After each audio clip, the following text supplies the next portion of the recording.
Hello, and welcome to another episode of In Progress. I am your host, Julia Allen, and I'm so excited for the show tonight. We got JD Estrada in the house with his bananas of danger and happiness also. And my banana child. Your banana child, yes. And of course, the wonderful Joe Compton, one of my favorite people in the world. Hello, everybody. So we were talking backstage about kind of what we've been working on and our in progress that we're doing right now. So why don't you go ahead and introduce yourself, JD, let the audience know who you are, what you do, and what you're working on right now. Greetings, fellow humans. I am a banana secret agent. I am an indie author from Puerto Rico who decided it was a great idea to see the pandemic unfold from Atlanta, Georgia. I do enjoy the state, but it's pretty crazy. In terms of what I've done, I've published 16 books. That includes poetry, nonfiction, middle grade fiction, urban fantasy, bilingual collection, and a partridge in a pear tree. And what have I been working on? If you've been following me, in March, I did March of the Writers. It was a very funny and fun author prompt challenge type of thing. It was great, but I can't say that I was doing a ton of writing. And then April came along, and I put on my gloves, and I'm writing like a madman. And for everyone who's asking me about book 3 of the urban fantasy, the Human Cycle. Guess what? I'm working full on book 3. Anyone that's expecting and clamoring for Beyond Human, you're gonna get Beyond Human, and you're also gonna get poetry, and you're gonna get a ton of stuff because I am on a tear, and I am motivated, and I am happy, and people are like, "Oh my God, so many bad things are happening," and I'm like, "But still, good things can happen. So let's do this." Yay, I love that. There's like no better feeling than when you're like in the writing flow state and you're just like getting the words, and yeah, it's the best. Indeed. How about you, Joe? What are you working on these days? You've been busy. Yeah, so I mean, we have a new show coming out with somebody who's in the chat right now. Hello, Anita. Hey. Miss Anita Stewart and I came up with a concept for a new show, and so she's hosting it, and it's called Words That Kill, and it's all about the dark elements of writing, and the first episode will be out here sometime this evening, so I'm excited. That's so exciting. Maybe toward the later part of the evening, so maybe tomorrow morning most people will come and check it out, but it will be done. That's what I've been working on all day with some other things I've been working on, but that's it. And I've been writing. I actually been writing too. I've written 1,400 words. As most people know, my first novel, Amongst the Killing, got picked up by Three Furious Press to be republished and reworked. And they're doing that as we're speaking. And I wrote 2 new chapters for that particular book. So they're going to kind of it's going to be a little bit better tie into the second book. Oh, that's so exciting. Yeah. So we're doing that. And I wrote 1,400 words of that. So I'm real excited. And so you say 2 chapters. And the thing is that you have 2 points of view. Is it one of each? Yep. That's nice. Yeah, so one is with the detective and one is with the murderer. So, yeah, so that's going to be coming out here soon. That comes out in November. And then 5 months later, the third book will come out. So I'm real excited about that. I haven't actually written that one yet, so I got to get on that. But but otherwise, your prod is going to come. Yeah, the cattle prod's coming for you. Oh yeah, believe me, I'm already feeling a little shocks here and there. But she's almost got it built into my chair at this point. But it is what it is. But yeah, and then this weekend we're going to be on the red carpet in Los Angeles covering the Film Threat Indie Movie Awards. So I'm real excited about that as well. That is amazing. I feel like nothing is in retrograde right now, and so like the universe is like, yes, do the things now. Absolutely.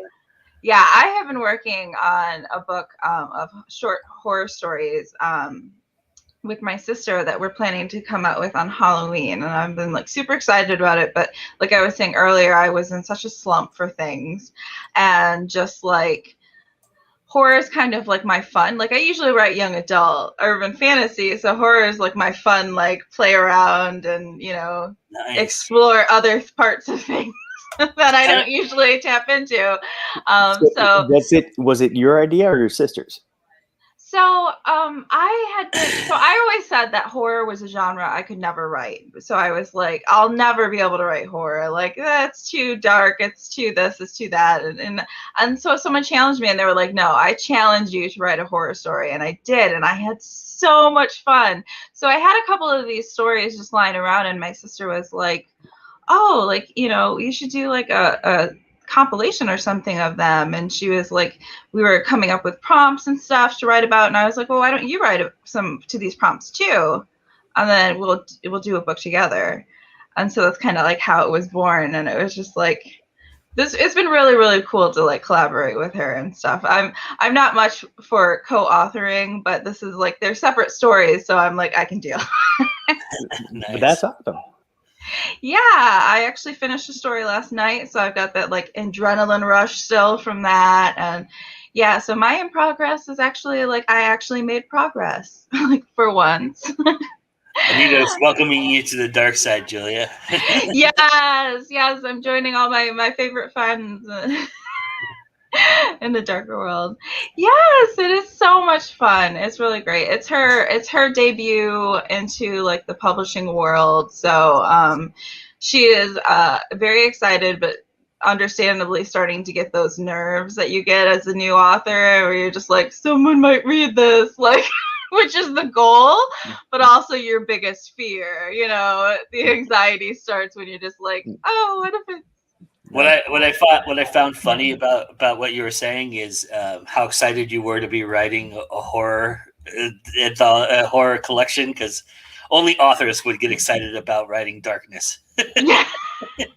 Well, I got into horror because some fellow authors from Puerto Rico were like, we're doing a horror short story collection. Would you like to contribute? And I was like, well, I've never written horror, so let's see if I can do it. So basically, I wrote 3 horror short stories, and I was like, this is the one that I pick. And then I have 2 left over. And I'm like, okay, so I'm going to start my own short story collection of horror short stories. Right. And it at least with horror, I think with a lot of people, it snowballs.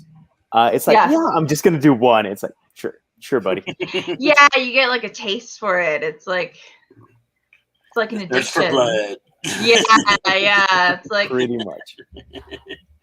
Taste of blood, and you're just like, I need more now. That bloodlust.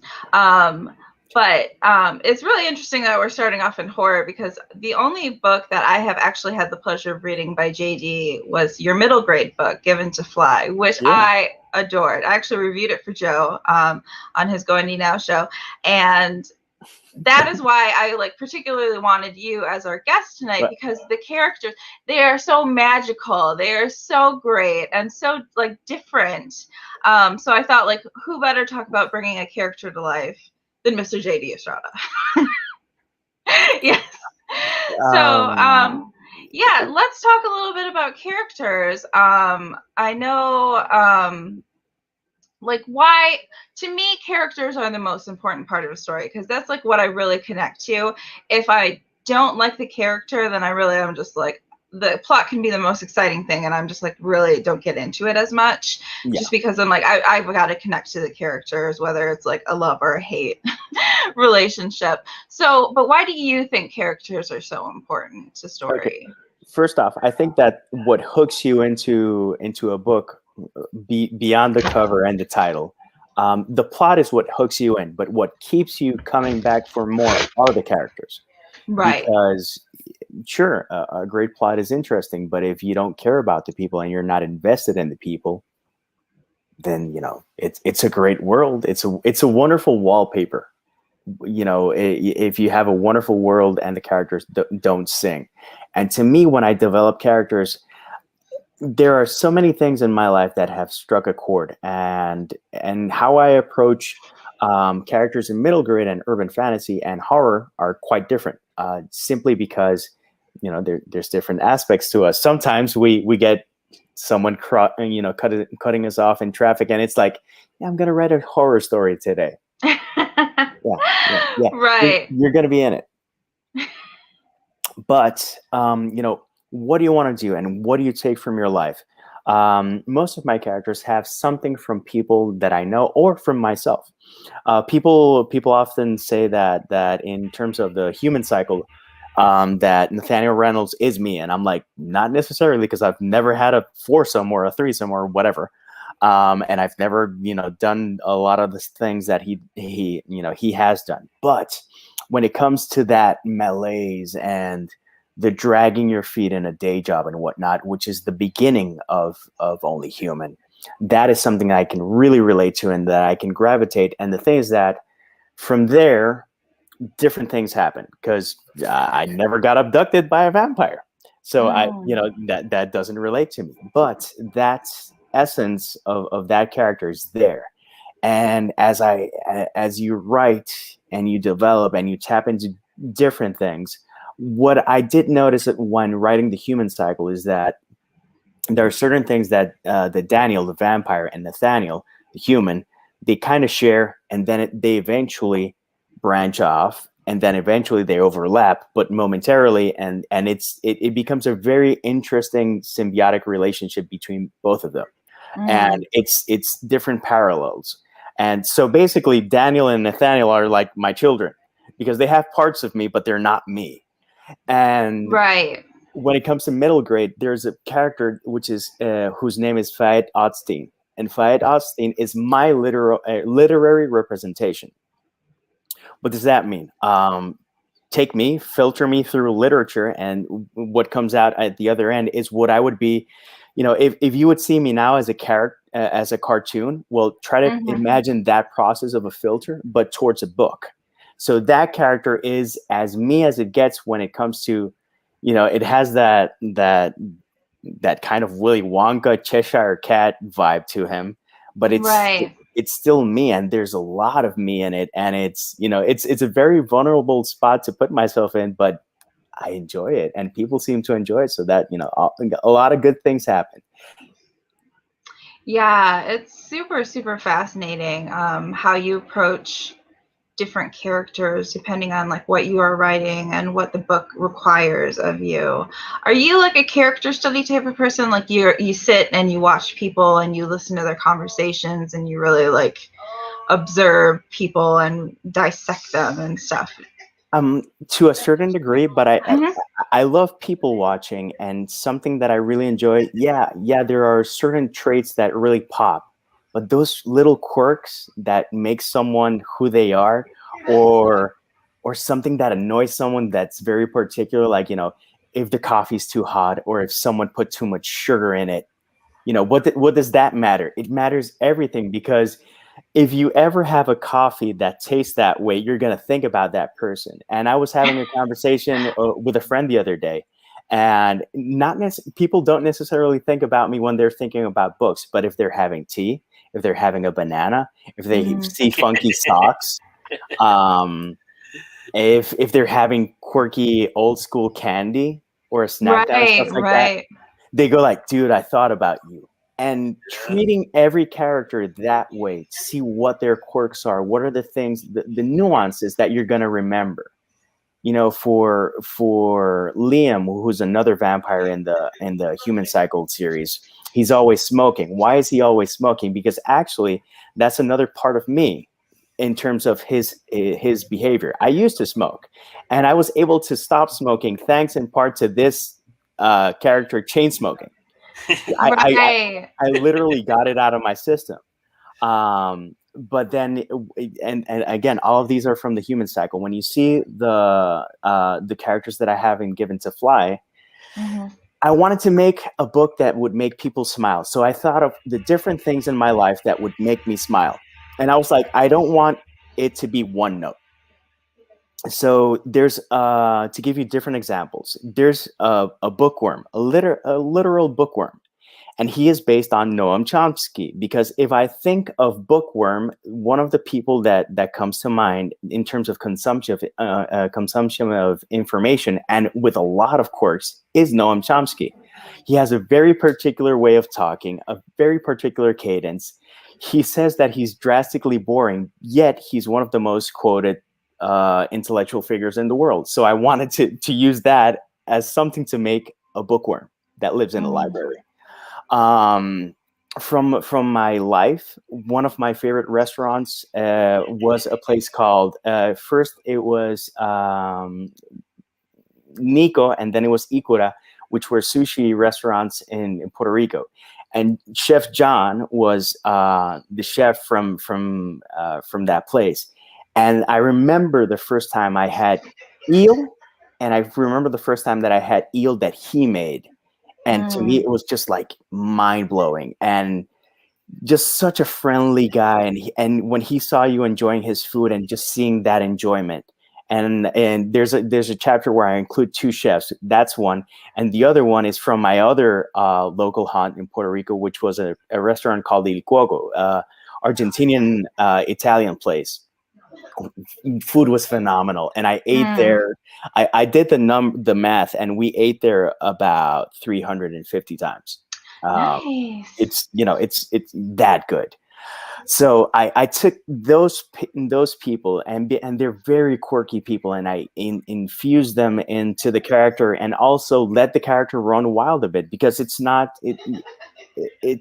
you tracing the character from exactly what you see in real life. It's taking little bits and pieces, putting it in the pot, putting a little bit of spices, letting it marinate, and see what happens. And that's part of my process. And it works differently, and you use different spices for the different types of stories and genres.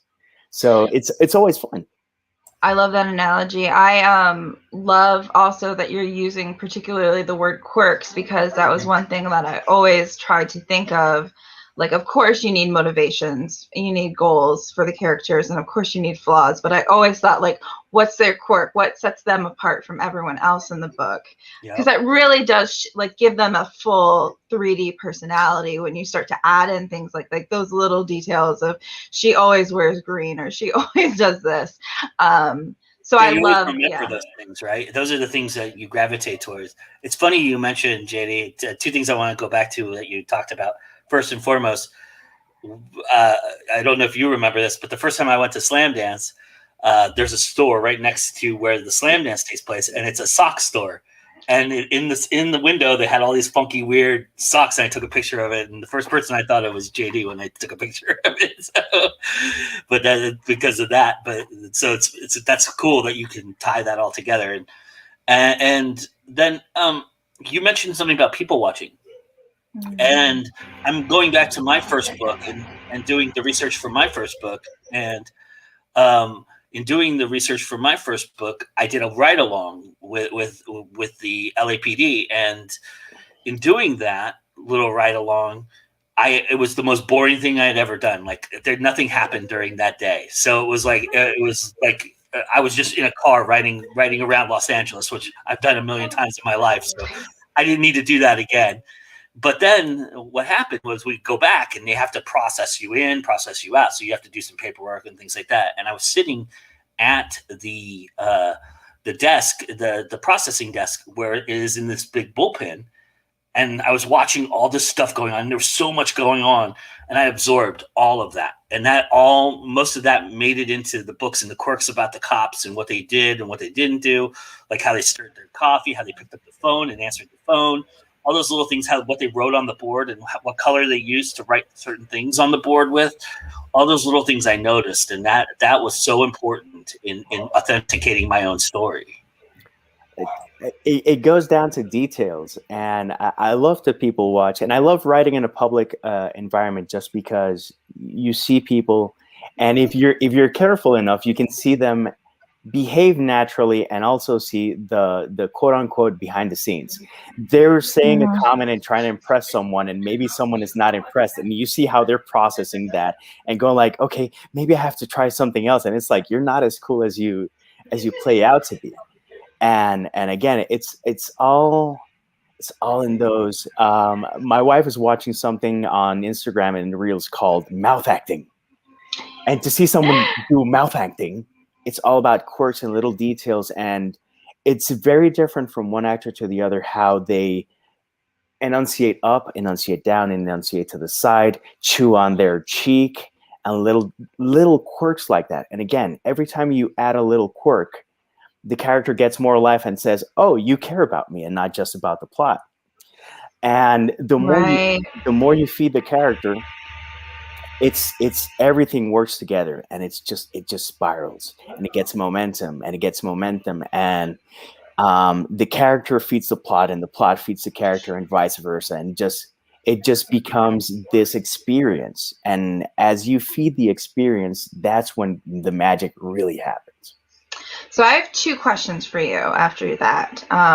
One is, how do you get to know your characters?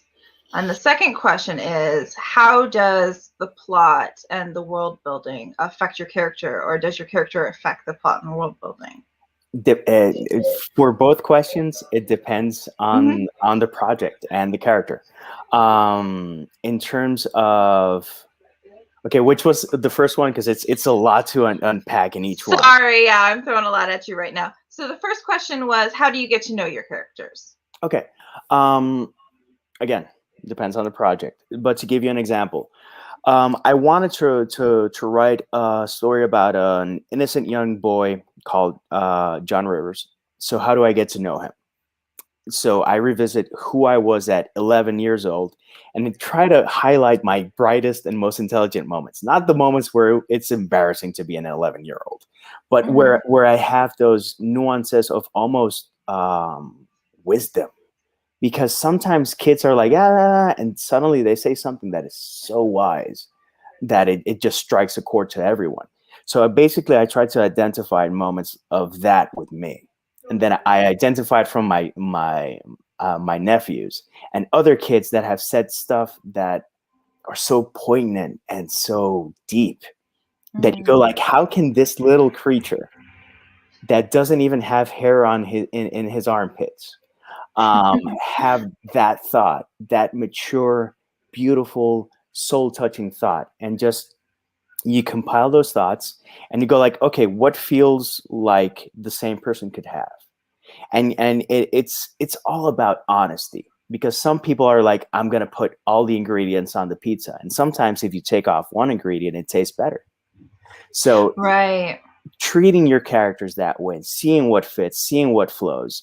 That first chapter is very important, because it's you saying, hi, nice to meet you.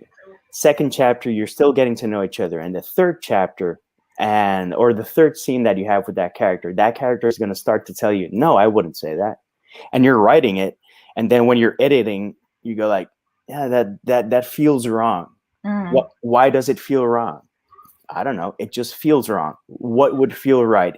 And then you have a different reaction, a shorter or longer, more explosive, more muted reaction. And that goes more with their behavior. And again, it just feeds into their behavior. And you start, I also studied psychology. And when you do that, and when you people watch, and when you do all the things, and you don't just look like, okay, the hero wants to do this, so to do this, he must do that. And to do that, he has to do that. If rather than that, you experience the thought process behind what you would do and what your other friends would have done in the same situation, because we all have similar situations in our lives. Okay, I got invited to a sleepover. So I asked my parents, and I said this, and I did this, and I took this, and I took this. And you take that same exact process with 4 people, and it's going to be completely different. And it is drastic how something so trivial can have so many variants. And when you understand that, you allow your character to make decisions for themselves. First, it's like, okay, who are you? Okay, nice to meet you. Okay, your favorite candy is this. And suddenly you realize that they don't like to tie their shoelaces like double knots. They like single knots because double knots are too constrictive. And you go like, but why? I don't know. That's just what he said. And it's a lot of your personality and different aspects of you percolating in combination with that character. And the more you encourage it, the more it distances itself from you and what the character is supposed to be and what the character actually is. It's stopping yourself from saying, okay, this is supposed to be this way, and just letting things be. And so I have a question for you. It's a technical one. Do you sit down and like journal or free write all this? Do you just like go through it in your head, or do you just start writing, getting to know the character, like as you are writing the scenes out and figuring out his like personality? Mostly I free write. I do have an outline. My outlines vary by project. It could be bullet points. It could be very detailed. It could have like an entire paragraph of dialogue. Depends on, again, I get an idea and I try to capture it.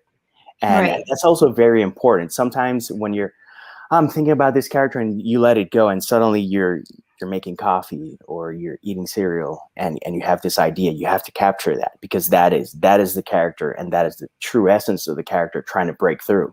So you have to keep a very keen eye. I know Joe keeps a dream journal, and for some people that's their source of inspiration, because it's a bunch of nonsense. There's a rubber duck that has a submachine gun that's going who knows where, and suddenly a character says a line and you go like, hey, forget the rest, it's that line. Right. It's like blackout poetry. I find that process fascinating, because you can take the most boring journal ever, and if you block out the right amount of words, you can make poetry. And it's the same process. I did that at When Words Collide. There was a class that I took at When Words Collide that we did that. We did a blackout. We took a piece of literature and did blackouts on it, and just did a story. I found that fascinating. That was such a fun thing to do. That does sound like a really fun prompt. Yeah. You can take the same piece and you're going to get such drastically different things. And you might have something that's very wordy, and you might have something that's 10 words long and just hits home. And it's what jumps to you. And again, the creative process to me is always the most fun. Yeah. So we'll revisit the second question, but I do definitely want to talk to you about creativity. So the second question was, to remind everyone, do you think that the character, like the world building and the plot, influence the characters, or do the characters influence your world building and plotting? Again, I think it each feeds off each other. Right.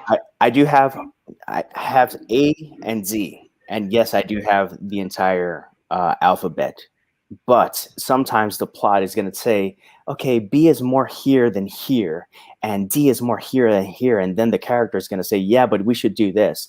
And again, what feels right, and sometimes you're going to have something that's more plot driven. Your plot it was just this brilliant idea that you captured, and you're like, I want to preserve this essence. And sometimes the character and their quirks are going to say, literally, this happened to me while writing Beyond Human.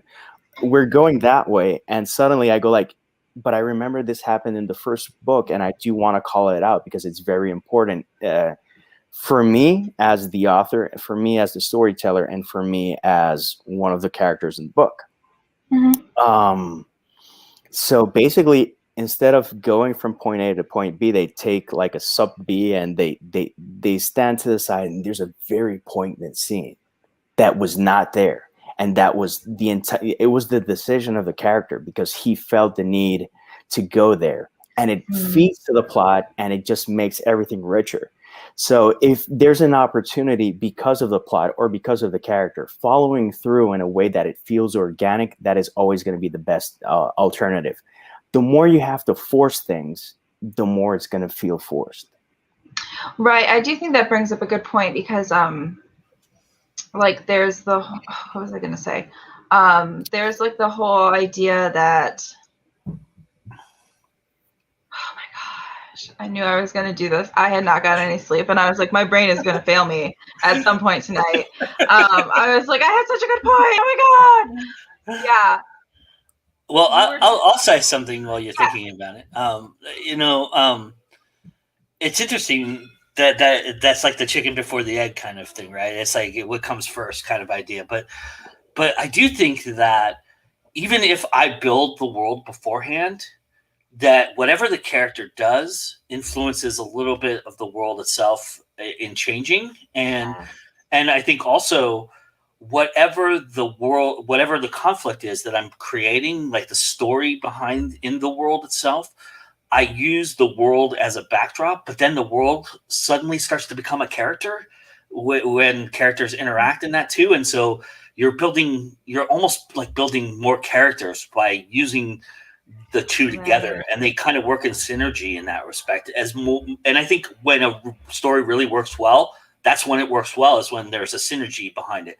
When the world is not just built around a structure and then the character fits in that structure, but when the structure begins to fall into the character, or vice versa, the character makes the structure much bigger than it is, and all of a sudden they're a synergy in their character, and you've got different characters feeding off of each other. I mean, a great example of that would be 2001 is a great example of that, right?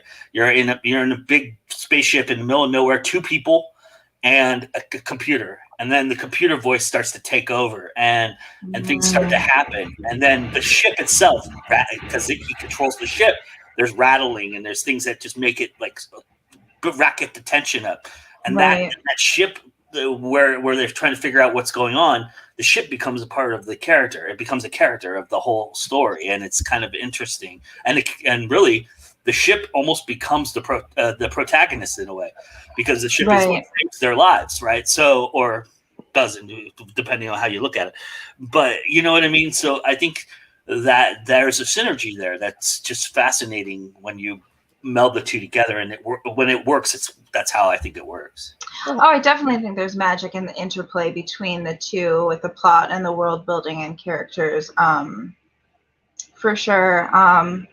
I had it and then I lost it again. You said something in the beginning, Joe, and I was like, oh yeah, that's it. And then it was just like, no, bye-bye.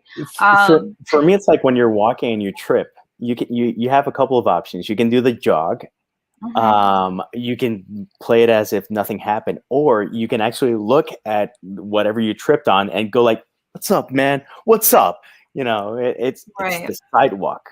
The sidewalk is there. You tripped. It's not that you're a jackass. You made a mistake in terms of where you thought your foot should go. Well, you might be a jackass, but that comes out in that too. So yeah.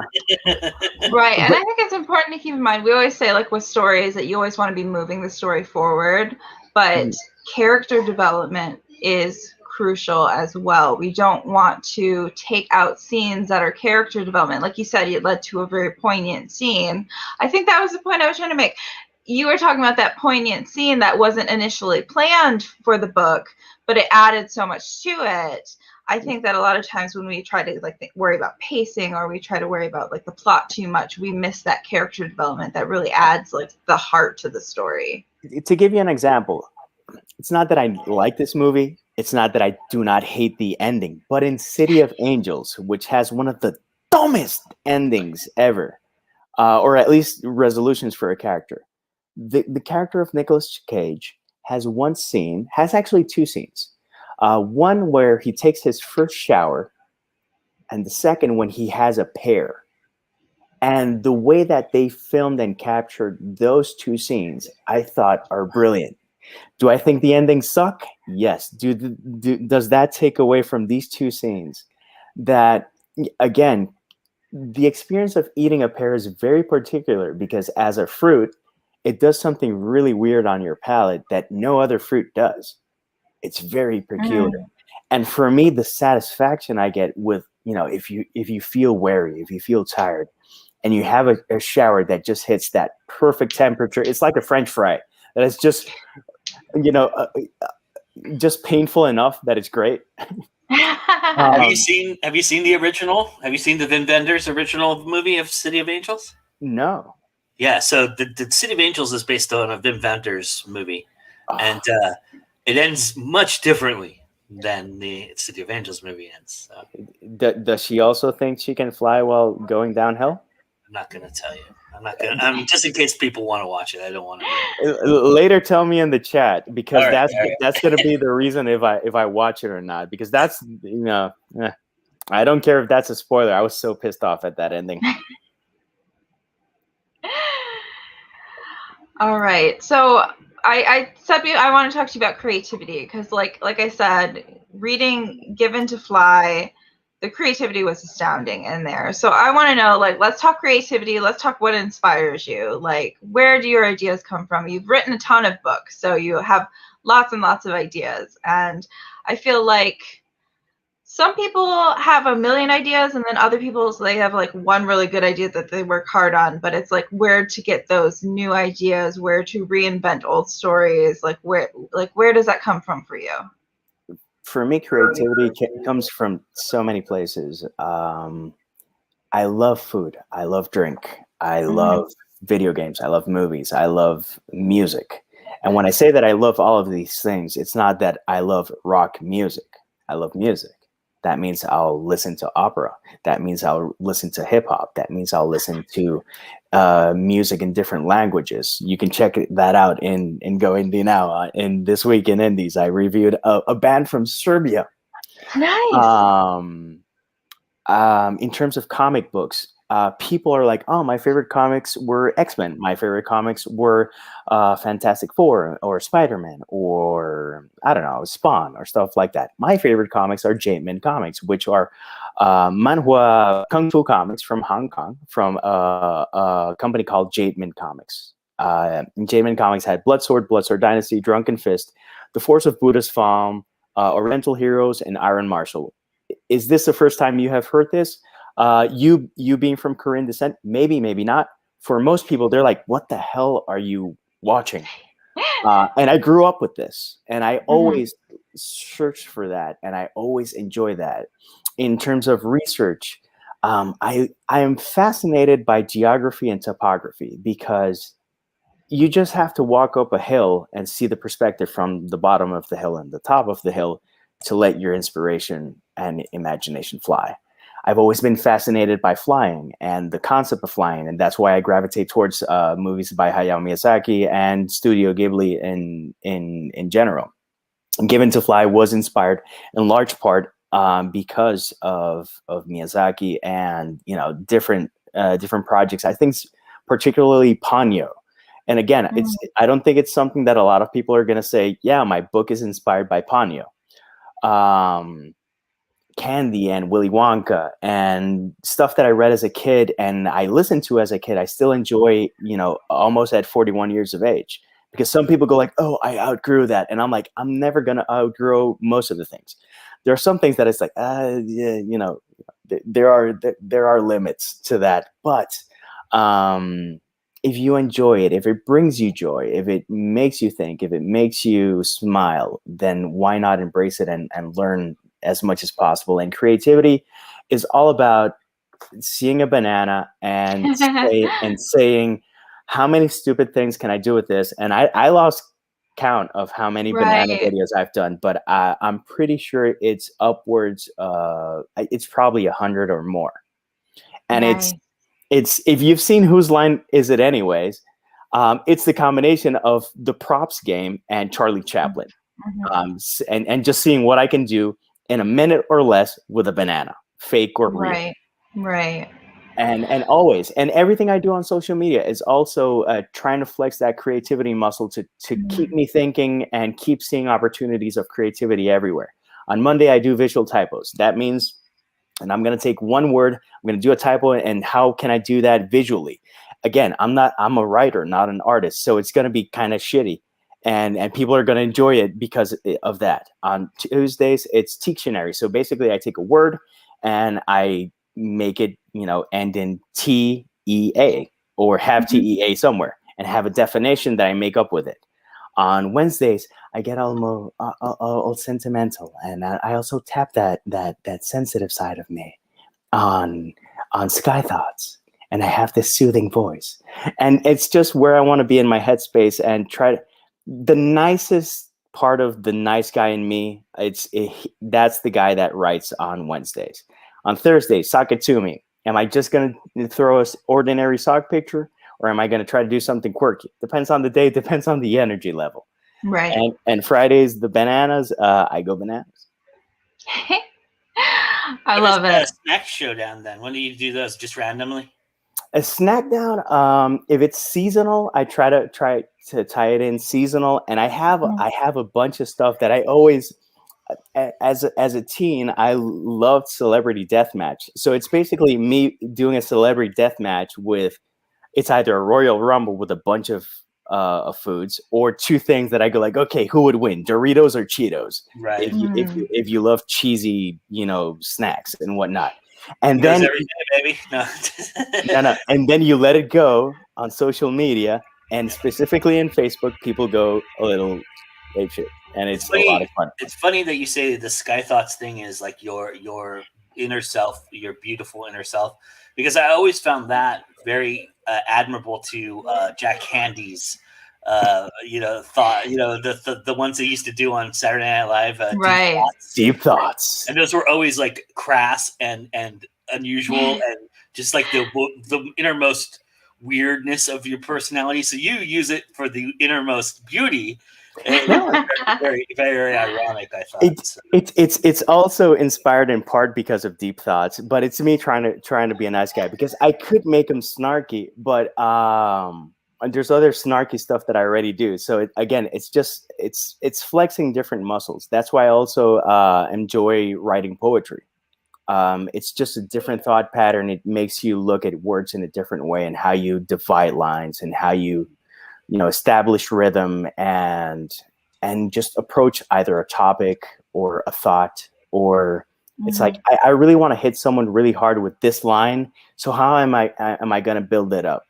And it's just, again, there are so many things to be obtained by creativity. And I'm talking about just, silly stuff. I do it with music, and I do it a lot of problem solving when dealing with your day job, because a lot of times in a day job, you're going to be successful, not because you know exactly what you're doing, but because you can fix stuff that other people can't fix. I find, and Julia, you can relate to this. I find that TikTok does that a lot for me. Like, I'm able to like do a lot of weird, random creative things that I wouldn't do on GoIndie Now or do on Facebook or anything. I don't know why I wouldn't. I would do it on Instagram if I didn't have to go through my fucking phone to do it. But I still have to do it with TikTok. But at least I can just record right off of TikTok, right? I don't have to edit it down to like. Well, I do have to edit it within 60 seconds, but TikTok does that for you. If Instagram did that for me, I would do more on Instagram. But the idea is, just random things, and I try to do things on certain days on TikTok. I haven't been as prevalent on that as I should be, but I like that idea. I like that. I think that gives a good sense for people to kind of, on Wednesday I know he does this, so I'm going to hang out and do that with him, and I'm going to have my sock collection ready for him. I'm going to knock him out this week with my socks, or something to that effect. And I wanted to touch on this comment though Nydia posted here, because I know you have other questions, Julia, so I hope you don't mind me jumping in. Go right ahead with another question. But this question came up when I'm thinking about this, right? And it's the idea that the environment, where the people are, where you come from, and what you've experienced and seen adds to the richness of the characters as well. And like being able to be in Puerto Rico, where you have mountains and oceans and things like that. Do you feel like that has helped you enrich your characters more because you have that kind of, background? Not necessarily characters, definitely environments that I include, and inspiration of the places. The characters, I've met so many picturesque people. There's a short story in 2020 that is set in Old San Juan, and the character that appears in that short story is based off two billeteros. They would sell lottery tickets on the street, and one would be static in the Doña Fela parking lot in Old San Juan, and the other one, Manuel, would be walking up and down. So if you see that character, he's a combination of those two people, and again, picturesque. I grew up and I spent a lot of time walking around Old San Juan because mom and my grandpa had a store there. So after school, I would go there. At about 12 or 13, my brother was like, dude, you're going down the nerd route and we need to balance things out. It's cool that you like comics. Keep doing that, but you also have to surf. It's the only time anything has been imposed. But again, it's a connection with nature and seeing so many different waves in such a small island, because Puerto Rico is not exactly big. It's 100 by 35. That's the guesstimate measures. But if you go to the eastern part of the island, the northeastern, north part, the northwest, the west part of the island, then the southwest, it's very different types of beaches. It's sand beaches, reef beaches. And you see, again, it's all about nuance. And the difference between an epic wave and an epic swell and a okay swell is a matter of degrees if you're looking at charts, swell charts and whatnot. In terms of topography influencing, Puerto Rico is a fascinating place because from most places, the farthest the beach would be like what, like an hour and a half? That would be like the farthest because you live like way inland. There's tropical forest, there's a dry forest and almost desert-like area. There are valleys, there are mountains that the only other place that you can see them is in Hawaii. And again, it's so rich and so wonderful, and there are so many wonderful things in such a small place. You can go around the island in about 3.5 hours. And again, you're going around the island and it is so drastically different. You can go from the Atlantic to see the Caribbean Sea in a matter of like 40 minutes. And that's super cool. Yeah, that's really awesome. I feel like, I know you said you weren't an artist earlier, but I feel like you really do see the world from like an artist's perspective, like that point of view of finding what's beautiful, what's enchanting, what's really whimsical about people and things. Like that when you look at something, you don't just see a room, you see the character of the room, you see like what's gone into making it a home and not just a room with stuff in it. In other words, you're very pretentious, JD. Stop being pretentious. I did not mean that at all. I mean, like, I think it's just it's a very like. No, but it's kind of like the difference between like reading a book for fun and reading a book as a writer. Nobody at me. We're friends. All right. I'm just saying. I was just being funny. Sorry. No, you were. You cracked me up, anyways. But yeah, like it's kind of like, changing your point of view from like just like people watching to actually observing. You know what I mean? There's kind of like like when you talk about nuances, there's that nuance and perspective as well that I feel that you like have a really good grasp of.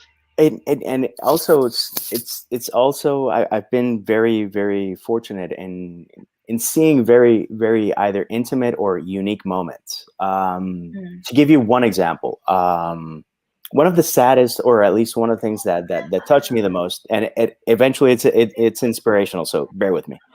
I had a friend who worked at the gym at a condominium that I grew up in, and in the apartment I would wake up early and go and hang out with them.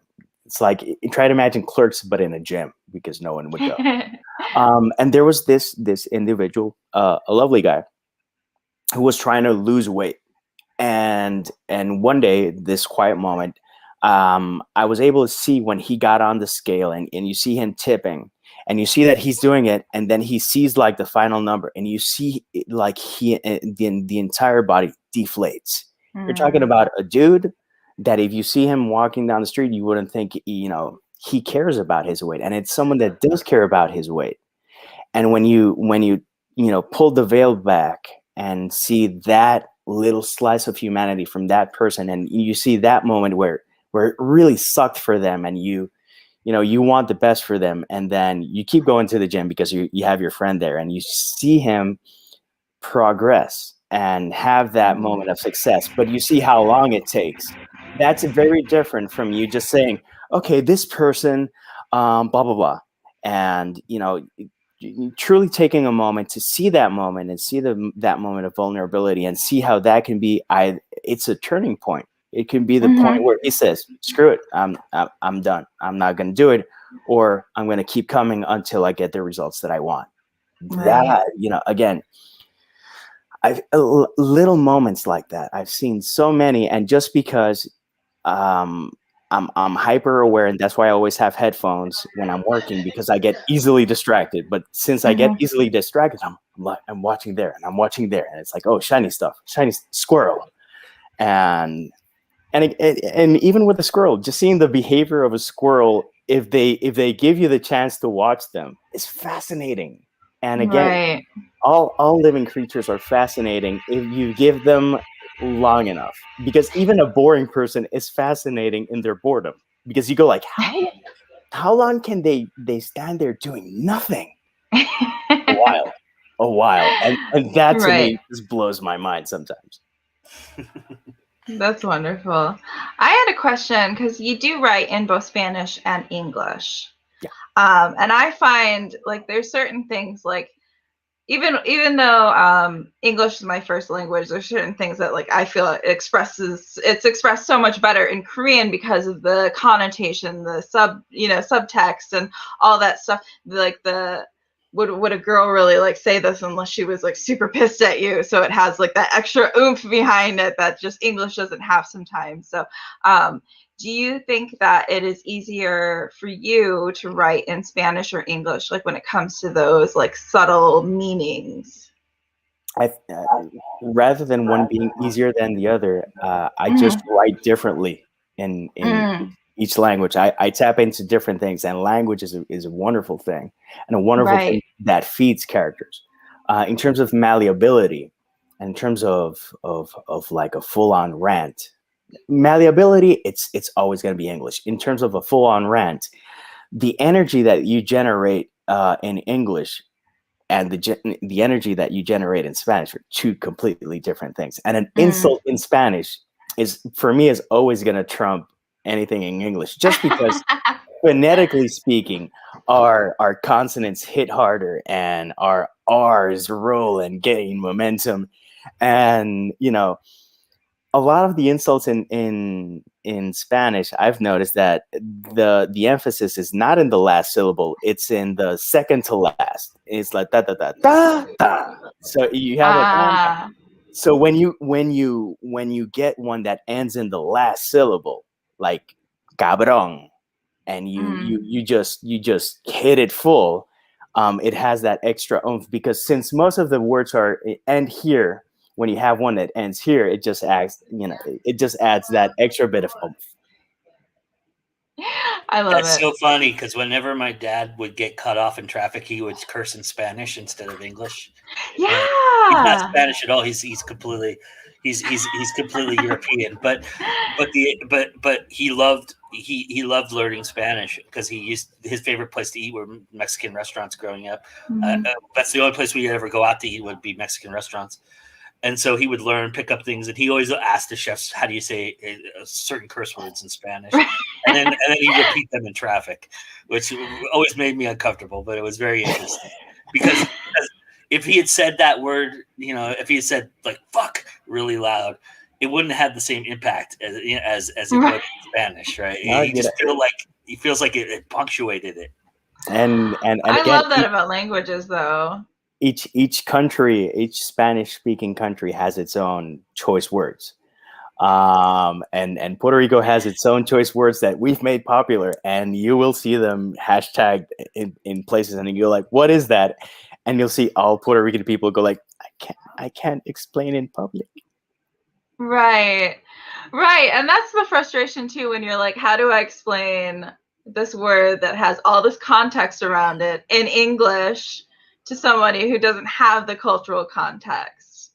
And you can get that kind of like that moment when you're like, what is this word like in English, or what is this word in Korean? And you're just like struggling to find, well, especially because English, like what I love about English is they have so many different synonyms for words, but they each have a slightly different meaning. So they all have like a different context where like this word is more appropriate than this word. Like resplendent is better than prettier sometimes, and it's just like, so like when you're like trying to make that connection, you're just like, I need the word. Like I also find that like with foreign languages, there's the masculine and feminine, the congregation.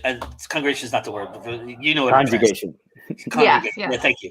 But the idea with the curse word is it's very stark, and there's the male and female are virtually the same because you're just shouting it and you're pushing it, and it's it's interesting. Well, if it's a pronoun, it will change gender, which in these times it just makes it even more fascinating to try to explore and see what new insults people are going to come up with.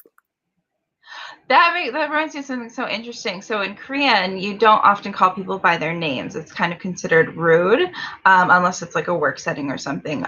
So it's like you often call them like oppa or 언니, like big brother, big sister. But with like the non-binary people, it's like what words are we gonna? So people are like combining and like doing like hyunna for like hyung and nuna, and so it's making these new words for this completely new concept in their society and in their culture, and it's just like it's so fascinating. Like we're living through this time where we're discovering the words to use for this new thing, and it's just like what a time to be alive, right? Indeed, but I think language is super rich, and what bothers me is when they use acronyms to a point where it's a detriment to the language, or when it's like really you couldn't say pizza and you had to say za. 2 syllables. Pizza. Right. Yeah, it's not like that's a 40 syllable. It's not like that's an SAT word or anything, right? Yeah. I know we're getting close to the end here, but I wanted to ask you one last thing with the Spanish and the English thing, because you write Spanish and English. So when you're writing Spanish characters in your stories in English, do you often have times where they speak Spanish, either if there's in this environment where where they're using their native language, or when they're maybe cursing under their breath or cursing out loud? Do you use that often for yourself in terms of your writing? In terms of the human cycle, I've used Spanish words, but I try to not use too much because I'm not going for a Spanglish book. When I go for a Spanglish book, get ready because you're going to need to dominate both languages, and I will make a point of that. But since it's an English book, I will have Spanish words because the character and the setting is in Spain, and I want to remain true to it, and not be lazy, because I've seen some people that have said, "Oh," and then he said in Spanish and they write the line in English. And I've seen that in a bunch of books, and it's because of a language limitation. The problem is when the phrase or whatever the thought is doesn't translate. Yeah.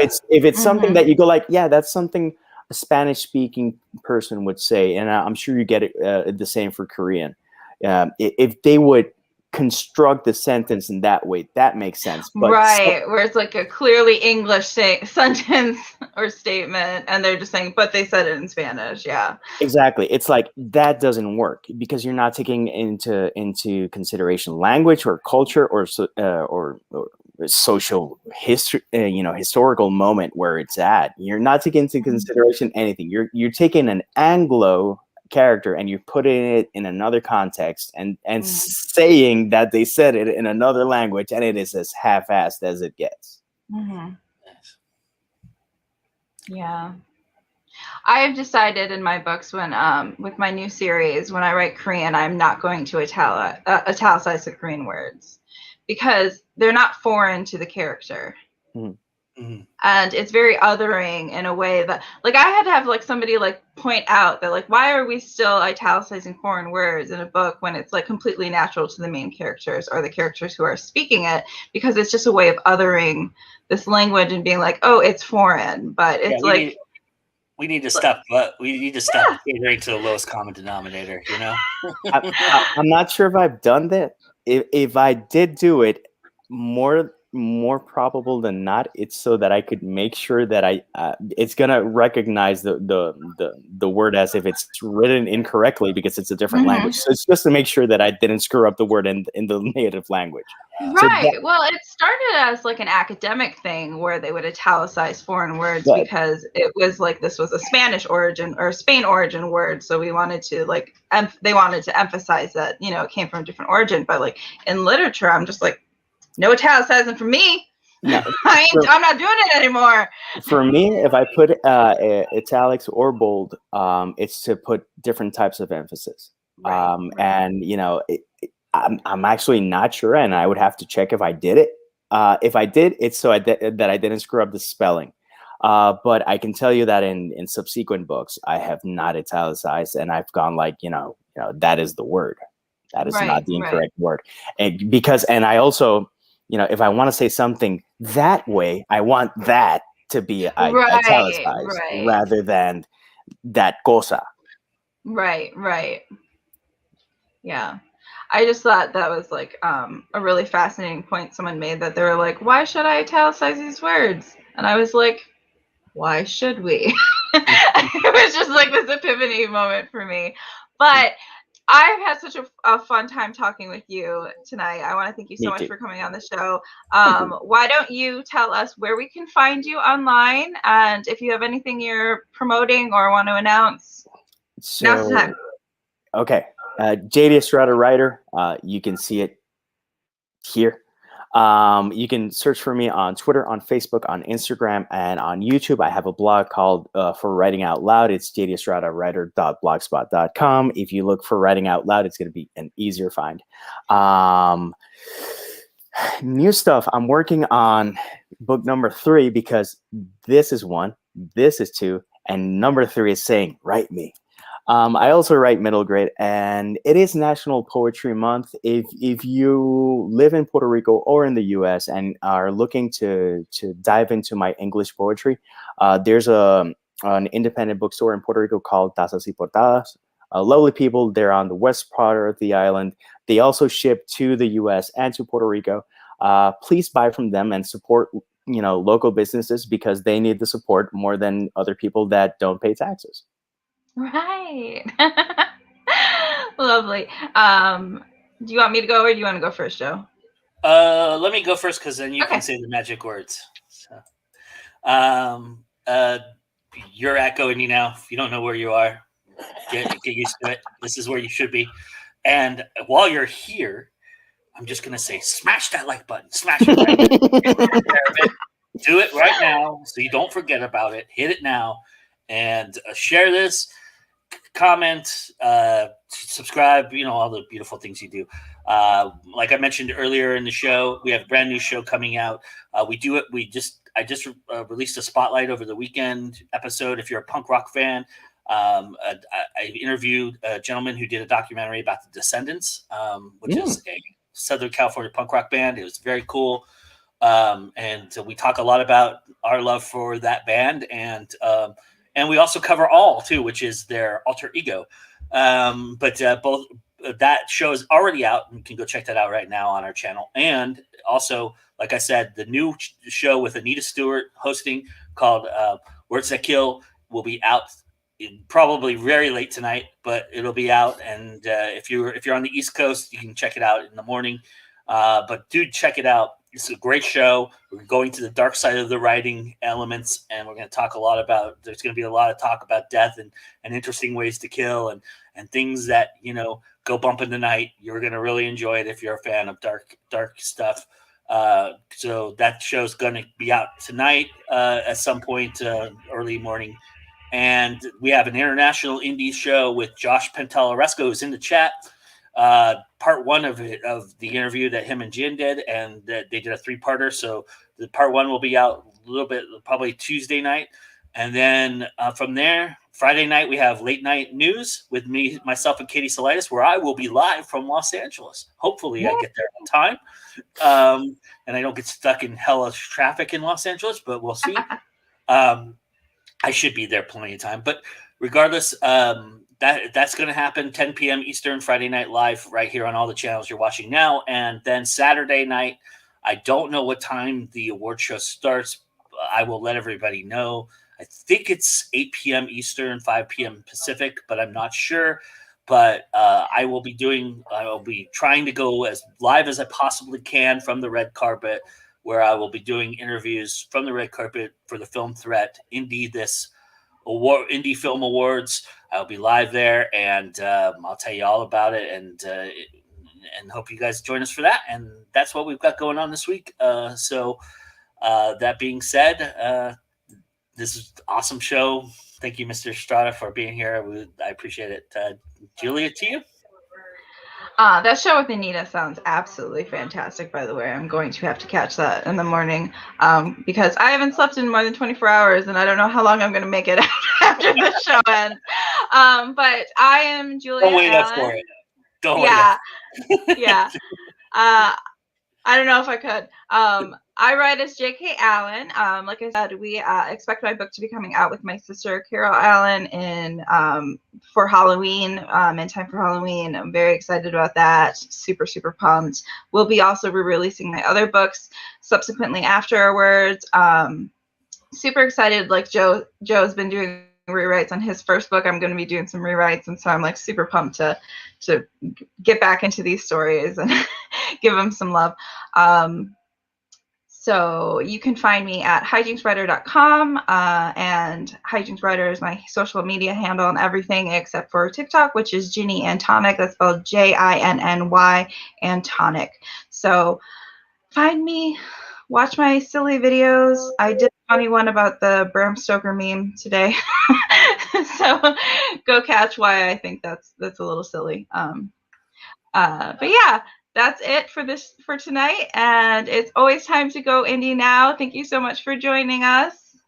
Have a good one.